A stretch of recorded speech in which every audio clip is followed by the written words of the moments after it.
আসেন নাম কি পারবে না দেখবে তুই মতো কত গরুকে মানুষ করলাম আর তুই বদমাশ করছিস। আরে ও মাস্টার স্যার, আমার একটা গরু আছে, আপনি মানুষকে দিতে পারবেন?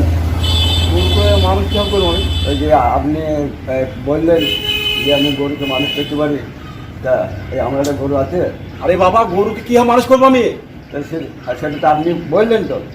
বল মানে এই যে মানুষ গরু, হ্যাঁ। এই গরু সহজে পড়ছে তো বদমাশ করছে। ও তুই কে এই গরু এই মানুষ গরু এই মানুষ গরু থেকে গরু মানুষ করবো ও, মানে মানুষ গরু আচ্ছা, ওই গরু থেকে মানুষ করা হয় না। ও, আমি ভাবলাম হচ্ছে আপনি গরুকে মানুষ করতে। গরুকে লাই ওই মানুষের বদমাশ করে ছেলেটাকে বদমাশ গেছে ও, ও মানুষ হইতে পারছে না, ও, আচ্ছা, ওই গরুটাকে মানুষ করে দেবো। ও আমি ভাবলাম যে আপনি। হ্যাঁ এই গরু মানুষের গরু হয় না, ও আচ্ছা আচ্ছা আচ্ছা আচ্ছা গরু মানুষ হয় না, এই মানুষটাকে এই গরুটাকে মানুষ করে দেবো। ও মানে তাহলে বলছে। ওর বুদ্ধি কম হ্যাঁ, হয়নি। হ্যাঁ, আচ্ছা আচ্ছা আচ্ছা আচ্ছা, আমি বুঝতে পারিনি। হ্যাঁ, বুঝতে পারিনি, ঠিক আছে, তাহলে আপনি যদি